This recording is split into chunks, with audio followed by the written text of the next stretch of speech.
بسم اللہ الرحمن الرحیم۔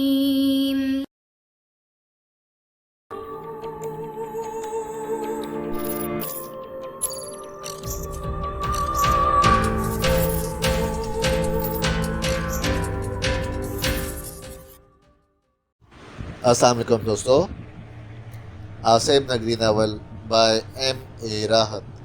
اگر آپ نے ابھی تک ہمارے چینل جاسوسی دنیا کو سبسکرائب نہیں کیا تو سبسکرائب کریں اور بیل آئیکن پر کلک کیجیے۔ سمن ماما کے نام تھا۔ اس میں ہم دونوں بھائیوں کو بھی طلب کیا گیا تھا۔ تایا ابو ہمارے ساتھ تھے۔ بڑا عجیب سا لگ رہا تھا عدالت میں کسی کیس کے سلسلے میں پیش ہوتے ہوئے، لیکن بہرحال ہم میں سے کوئی غیر مطمئن نہیں تھا۔ سمن موصول ہوتے ہی میں نے سب سے پہلے نادر خان کو فون کرنے کی کوشش کی، لیکن ہر طرح کی کوشش ناکام رہی۔ نادر خان سے موبائل تک پر بات نہیں ہو سکی تھی، اس کا موبائل بند تھا۔ بہرحال یہ تصور تو ذہن میں نہیں آیا تھا کہ وہ غیر مخلص آدمی ہے، لیکن اس کے نہ ملنے سے الجھن ضرور ہو گئی تھی۔ لیکن کمرہ عدالت میں پہنچ کر جی خوش ہو گیا۔ نادر خان اور ظاہر حسین سر جوڑے بیٹھے ہوئے تھے اور ان کے درمیان یقینی طور پر کوئی اہم گفتگو ہو رہی تھی۔ دونوں کے چہرے شگفتہ نظر آ رہے تھے۔ ہمیں دیکھا تو فوراً ہی ہمارے پاس پہنچ گئے۔ آپ کہاں غائب تھے جناب؟ میں نے فون پر فون کیے، موبائل تک بند تھا۔ نہیں، موبائل بند نہیں تھا، بلکہ ایک حادثے کا شکار ہو کر مرحوم ہو گیا ہے۔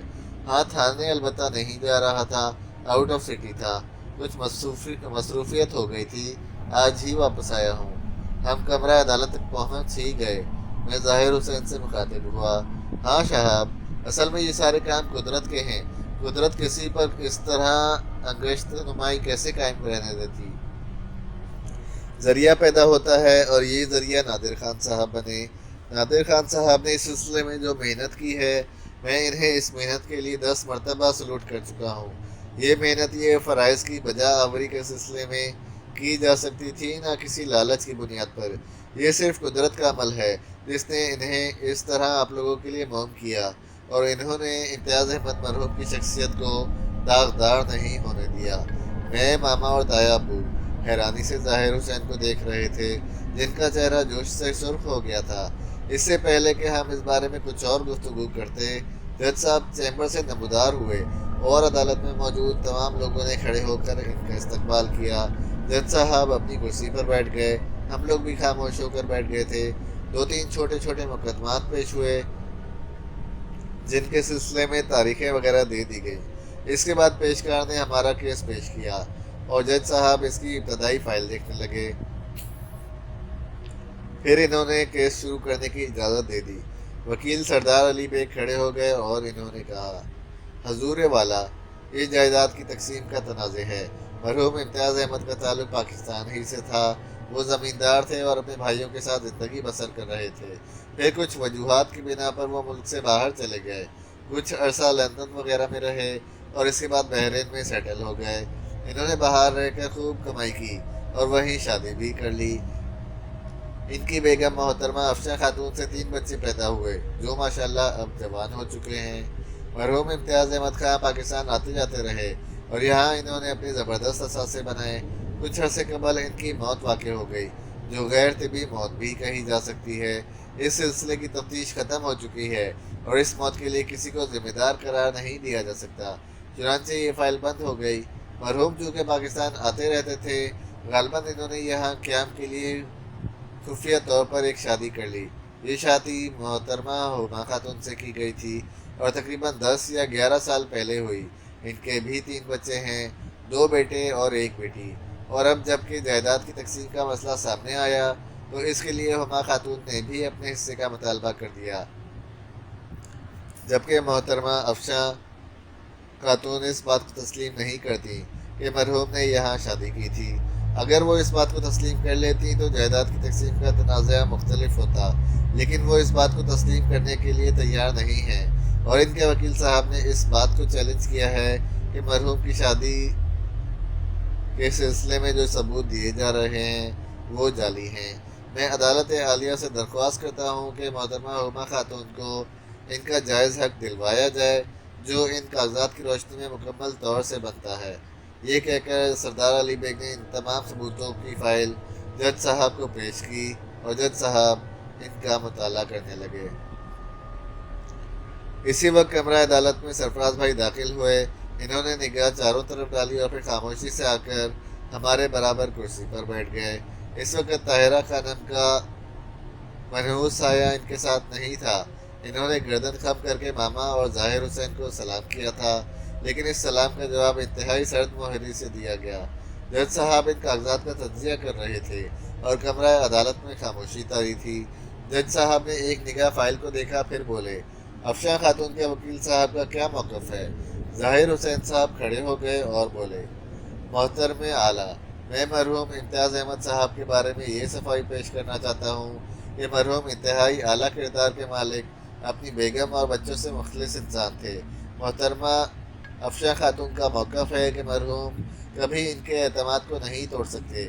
اگر کسی مجبوری کے حالت میں بھی انہوں نے پاکستان میں دوسری شادی کی تھی تو یقیناً وہ اپنی بیگم اور بچوں کو اعتماد میں لیے بغیر ایسا نہ کرتے۔ شادی کے یہ کاغذات جعلی ہیں اور صرف دولت حاصل کرنے کے لیے مرحوم کی موت کے بعد یہ اسکینڈل کھڑا کیا گیا ہے، جو بالکل ناقابل یقین ہے۔ نکاح نامہ، دونوں کی 7 تصاویر، بچوں کی موجودگی، یہ ساری چیزیں جو ثبوت کے طور پر پیش کی گئی ہیں، ان کے بارے میں آپ کا کیا موقف ہے وکیل صاحب؟ حضور والا، یہ کمپیوٹر ایج ہے اور کمپیوٹر کے ذریعے اس طرح کے جعلی کاغذات بآسانی تیار کرائے جا سکتے ہیں۔ ان کاغذات کو آرام سے جھوٹا ثابت کیا جا سکتا ہے۔ وکیل ظاہر حسین صاحب، آپ کی یہ الفاظ صرف محترمہ ہما خاتون کے لیے توہین آمیز ہی نہیں، بلکہ آپ کا یہ چیلنج بہت سے لوگوں کو متاثر کرتا ہے اور ان کاغذات کو جھوٹا کہنے پر آپ کے خلاف مشکلات کھڑی ہو سکتی ہیں۔ آپ جس چیز کو غلط ثابت کر رہے ہیں، اس کے لیے آپ کو ثبوت پیش کرنا پڑیں گے۔ جناب والا، ہم اس سلسلے میں ثبوت پیش کریں گے۔ اس موقف کو ذہن میں رکھا جائے۔ ٹھیک ہے، 3 دن کے بعد کی تاریخ دی جاتی ہے۔ جج صاحب اپنی جگہ سے اٹھ گئے۔ کسی اور کیس کے لیے انہیں تیاری کرنے کے لیے چیمبر میں جانا پڑا تھا۔ لوگ کمرہ عدالت سے باہر نکل آئے۔ ظاہر حسین اور نادر خان ہمارے ساتھ تھے۔ ہم سب خاموش تھے، البتہ سرفراز بھائی نے ظاہر حسین سے کہا، ظاہر حسین صاحب، میری خود بھی یہی دلی خواہش ہے کہ جائیداد کے سلسلے میں چاہے کچھ بھی ہو، لیکن میرے بابا کی پوزیشن صاف ہو جائے۔ دیکھیں کیا ہوتا ہے۔ ظاہر حسین کیونکہ ساری باتوں سے واقف تھے اور پھر پاپا سے ان کی دوستی بھی تھی، اس لیے انہوں نے سرفراز بھائی کے ساتھ بہت زیادہ یگانگت کا مظاہرہ نہیں کیا۔ ماما وغیرہ بھی سرفراز بھائی سے روٹھی ہوئی تھی۔ ہم سب اپنی گاڑی میں آ بیٹھے۔ سرفراز بھائی سے وداعی الفاظ بھی ادا نہیں کیے گئے تھے۔ نادر خان بھی چلے گئے تھے۔ میں ان سے باتیں کرنا چاہتا تھا، لیکن بڑی عجیب بات تھی کہ نادر خان سے پھر فون پر ملاقات نہیں ہوئی۔ انہوں نے اپنا فون بند کیا ہوا تھا۔ میں نے ظاہر حسین کو فون کیا اور نادر خان کے بارے میں پوچھا تو انہوں نے کہا وہ آج کل کسی بہت ہی مشکل کیس میں پھنسے ہوئے ہیں، تھوڑی دیر کے لیے عدالت آ گئے تھے، اس کے بعد وہیں سے آؤٹ آف سٹی چلے گئے۔ ظاہر حسین صاحب، کیا آپ گھر آ کر ملاقات کر سکتے ہیں؟ صاحب، کچھ ایسی مصروفیات ہیں کہ جن کی وجہ سے میں ابھی حاضری نہیں دے سکوں گا، ظاہر حسین نے معذرت بھرے انداز میں کہا اور خاموش ہو گیا۔ عدالت میں پیشی کے بارے میں تبصرے ہوتے رہے۔ گھر والوں کو ایک موضوع مل گیا۔ دوسرا دن پرسکون گزرا، البتہ رات کے کوئی 12:30 بجے تھے جب مجھے موبائل پر ارجمن کا فون موصول ہوا۔ وہ بری طرح سے گھبرائی ہوئی تھی۔ خیریت ارجمن؟ وہ نانا ابو کی حالت بہت زیادہ خراب ہو گئی ہے، انہیں فالج کا اٹیک ہوا ہے، ہم لوگ بہت پریشان ہیں۔ ارے یہ کس وقت کی بات ہے؟ کوئی 10:15 بجے کے قریب اچانک گر پڑے اور اس کے بعد؟ ارجمن، آپ نے اتنی دیر کیوں کر دی مجھے فون کرنے کے لیے؟ ہم انہیں ہسپتال لے گئے تھے، ہمیں پتہ نہیں تھا کہ انہیں کیا ہوا ہے، بس یہی سمجھ رہے تھے کہ اچانک طبیعت خراب ہو گئی ہے اور ٹھیک ہو جائے گی، لیکن اب ڈاکٹروں نے بتایا ہے کہ انہیں فالج کا خاصا سیریس اٹیک ہوا ہے۔ میں آ رہا ہوں۔ اس وقت آپ لوگ کہاں ہیں؟ ہسپتال ہی میں ہیں۔ ہسپتال کے بارے میں بتائیے، میں نے ارجمن سے کہا اور اس نے مجھے ہسپتال کا نام وغیرہ بتا دیا۔ گھبرانا نہیں ارجمن، میں آ رہا ہوں، میں نے کہا اور اس کے بعد تیزی سے دوڑا۔ ماما وغیرہ سو گئی تھی، دانیہ بھی سو رہی تھی۔ میں نے ماما کو جگایا، ماما اٹھیے، سنیے۔ ماما گھبرا کر اٹھ گئی۔ خیریت، کیا ہوا ہے؟ وہ ماما، ارجمن کا فون آیا ہے، دادا ابو کو فالج کا اٹیک ہوا ہے۔ اوہ، پھر بولو کیا کرو گے؟ میں بھی چلتی ہوں۔ ماما نے کہا اور میں ایک لمحے کے لیے ان کی صورت دیکھتا رہ گیا۔ پھر میں تایا ابو کے پاس پہنچا۔ ماما تیار ہونے لگی تھی۔ میں نے تایا ابو کو جگا کر تفصیل بتائی تو وہ بھی فکر مند ہو گئے۔ تم ایک کام کرو، انہیں یہاں لے آؤ، میں ڈاکٹر اشتیاق سے بات کر کے کہیں ان کے لیے بندوبست کرتا ہوں، تم جاؤ اور انہیں لے کر آؤ۔ ٹھیک ہے تایا ابو، آپ انتظام رکھیے، میں آتا ہوں، میں نے کہا اور اس کے بعد دوڑ کر ماما کے کمرے میں آیا۔ دانیہ بھی جاگ گئی تھی۔ دانیہ تم ہیرا اور سلطانہ کو جگا لو، آرام سے بیٹھو، تایا ابو ڈاکٹر صاحب سے بات کریں گے۔ میں ماما کو لے کر کیسر خان کے ساتھ جا رہا ہوں۔ سب سے آخر میں نے کیسر خان کو جگایا تھا۔ میرا وفادار دوست میرے کسی مسئلے پر کبھی پریشانی پر شکن نہیں ڈالتا تھا۔ فوراً ہی منہ ہاتھ دھو کر تیار ہو گیا۔ میں ماما کے ساتھ باہر نکل آیا۔ ماما راستے میں مجھ سے تفصیلات معلوم کرتی رہیں۔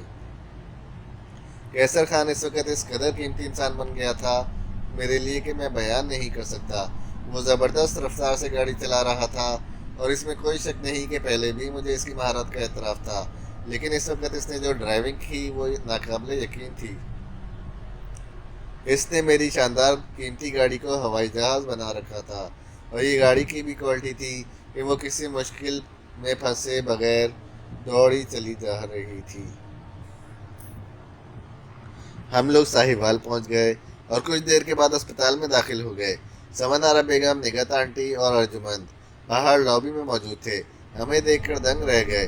اتنی تیزی سے کسی کا اتنا فاصلہ طے کر کے پہنچ جانا بھی ناممکن یقین تھا اور ناقابل یقین تھا۔ تینوں رو رہی تھی۔ میں نے ماما کو ان کے پاس چھوڑا اور ڈیوٹی روم میں پہنچ گیا۔ وہاں میں نے ریاض حسین کے بارے میں بتایا تو ڈاکٹروں نے مجھ سے تعاون کیا۔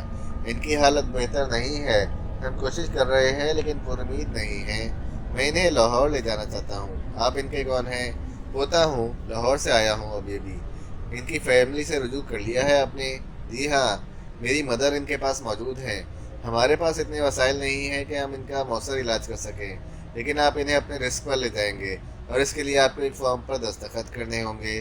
آپ بالکل دیر نہ کیجیے ڈاکٹر صاحب، یہاں اس سلسلے میں ان کے جو چارجز ہیں میں ان کی ادائیگی کیے دیتا ہوں۔ آپ پلیز میرے ساتھ آئیے۔ ایک نوجوان ڈاکٹر نے میرے ساتھ تعاون کیا اور بہت جلد سارے کام مکمل ہو گئے۔ میں بڑی احتیاط کے ساتھ دادا ابو کو اپنی گاڑی میں منتقل کر کے وہاں سے پلٹا تو سمن آرا بیگم نے مجھے دیکھتے ہوئے کہا، ہم لوگ کیا کریں بیٹے؟ آپ کیسی باتیں کر رہی ہیں؟ آپ کیا کریں گی؟ فوراً آ کر گاڑی میں بیٹھیے۔ لیکن اس حالت میں اور کس حالت میں؟ آپ چلیے پلیز، یہاں میں آپ سے ہاتھ جوڑ کر درخواست کرتا ہوں کہ کسی طرح کے تکلف نہ برتیے۔ گھر، آپ یہاں اسپتال میں آئی ہیں تو آپ نے گھر کا کیا کیا ہے؟ پڑوسی ساتھ تھے، سب کے سب گھر کی نگرانی کا وعدہ کر چکے ہیں۔ 2 افراد تو ہمارے ساتھ بھی تھے، میں نے انہیں واپس بھیج دیا ہے۔ آپ گھر کو اسی طرح رہنے دیجیے، کل دن میں کسی کے ساتھ آ کر آپ کا سامان لے جاؤں گا، آپ بالکل بے فکر رہیے۔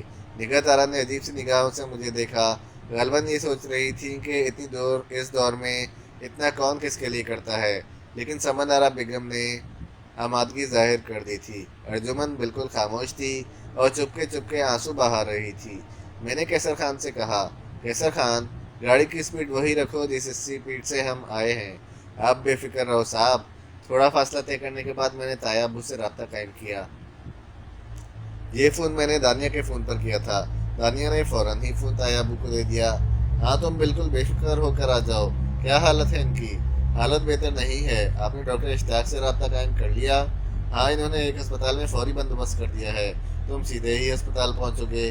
آپ مجھے تفصیل بتا دیجیے، میں بتا رہا ہوں، تایا ابو نے کہا اور مجھے اس ہسپتال کے بارے میں تفصیل بتا دی۔ میں نے کیسر خان کو اسپتال کا پتہ بتایا تو کیسر خان نے گردن خم کر کے کہا، ٹھیک ہے صاحب، میں نے وہ اسپتال دیکھا ہے۔ راستے میں کیسر خان نے جس ڈرائیونگ کا مظاہرہ کیا اس پر تینوں خواتین کے ہوش گم ہو گئے تھے۔ گاڑی جیسے ہوا میں اڑی جا رہی تھی، لیکن انہوں نے خاموشی اختیار کیے رکھی۔ مجال تھی کہ گاڑی کو ایک بھی ایسا جھٹکا لگے جس سے کسی کو کوئی نقصان پہنچ سکے۔ یہاں تک کہ دادا ابو جنہیں ایک سیٹ پر لٹایا ہوا تھا وہ بھی آرام سے تھے، لیکن ان کی حالت سے اندازہ ہو رہا تھا کہ انہیں فوری طبی امداد ملنا ضروری ہے۔ ہم اسپتال پہنچ گئے۔ یہاں واقعی ڈاکٹر اشتیاق مرزا نے زبردست انتظام کیا ہوا تھا۔ جیسے ہی ہماری گاڑی وہاں پہنچی، اسٹریچر آ گیا اور 3 وارڈ بوائے پوری ذمہ داری کے ساتھ دادا ابو کو اس پر ڈال کر اندر لے گئے۔ ڈاکٹر اشتیاق مرزا بھی ساتھ تھے، حالانکہ ان کا تعلق اس اسپتال سے نہیں تھا، لیکن انہوں نے اس کا انتخاب کیا تھا۔ اور شاید اعلیٰ ترین ڈاکٹروں کا انتظام بھی کر لیا تھا۔ انہوں نے مجھ سے کہا، ان خواتین کو اگر آپ چاہیں تو گھر منتقل کر دیں۔ آپ نے جو ہماری ڈیوٹی لگائی ہے ہم اس کی پوری پابندی کریں گے۔ آپ لوگوں کو اس وقت کسی مداخلت کی اجازت نہیں دی جائے گی اور آپ بے فکر رہیے۔ شہاب، سارے انتظامات مکمل ہیں۔ آپ اگر مضطرب ہیں تو بس فون پر رابطہ رکھیے گا۔ اگر ہم یہاں رک جائیں ڈاکٹر صاحب تو یہ آپ کی مرضی پر منحصر ہے۔ میں یہ کرتا ہوں کہ آپ کو ایک کمرہ ہدیہ دیتا ہوں، آپ اس میں آرام کریں، لیکن خواتین کو براہ کرم واپس بھیج دیجیے۔ ٹھیک ہے۔ پھر میں نے سمندارہ بیگم سے کہا، اگر آپ پسند کریں تو نگہت آنٹی کو میرے پاس چھوڑ دیں، کمرہ مل جائے گا، آپ گھر جائیں اور آرام کریں، میں بھی یہیں رہوں گی۔ ارجمن نے کہا، ٹھیک ہے، اگر میں بھی رہ جاؤں تو کیا حرج ہے؟ نہیں، زیادہ افراد جب ہو جائیں گے، آپ پلیز بالکل اطمینان رکھیں، سب ٹھیک ہو جائے گا۔ بمشکل تمام میں نے کیسر خان کے ساتھ ماما اور سمن آرا بیگم کو واپس بھیج دیا۔ نگہت آرا بیگم اور ارجمن اسپتال کے کمرے میں میرے ساتھ منتقل ہو گئی۔ کیسر خان تھوڑی ہی دیر کے بعد ان کو چھوڑ کر واپس آ گیا تھا۔ اس شریف آدمی سے کہنا اس کی توہین تھی کہ وہ بھی گھر جا کر آرام کرے۔ میں نے اس سے کہا، کیسر خان، رات بے شک بہت زیادہ ہو گئی، لیکن لاہور میں بہت سارے علاقے ایسے ہیں جو رات بھر کھلے ہیں، تم کھانے پینے کا انتظام کرو۔ جی صاحب، کھانا ابھی آتا ہے۔ ہم لوگ، نگہت آنٹی نے کچھ کہنا چاہا۔ نگہت آنٹی پلیز، اب سب کچھ مجھ پر چھوڑ دیجیے آپ، میں نے لجاجت سے کہا اور وہ خاموش ہو گئی۔ کچھ دیر کے بعد میں باہر گیا۔ ڈاکٹر اشتیاق کچھ دوسرے ڈاکٹروں کے ساتھ بات کرتے ہوئے مل گئے۔ مجھے دیکھا تو ان ڈاکٹروں کو چھوڑ کر میرے پاس آ گئے۔ شہاب، اللہ پر بھروسہ رکھو، میں ہر ممکن کوشش کر رہا ہوں، ہم لوگ ابتدائی معاملات پر کنٹرول کر لیں، اس کے بعد تمہیں اطمینان کی خبر دیں گے۔ میں صرف ایک درخواست کرتا ہوں کہ پریشان نہ ہو، کمرے میں آرام کرو، بلکہ میں ایک نرس کی ڈیوٹی لگا دیتا ہوں جو ہر آدھے گھنٹے کے بعد تمہیں خبر دیتی رہے گی، ٹھیک ہے؟ ٹھیک ہے ڈاکٹر صاحب، شکریہ میں نہیں ادا کروں گا آپ کا، چونکہ محبتوں کا شکریہ ادا کرنا ناسپاسی ہے۔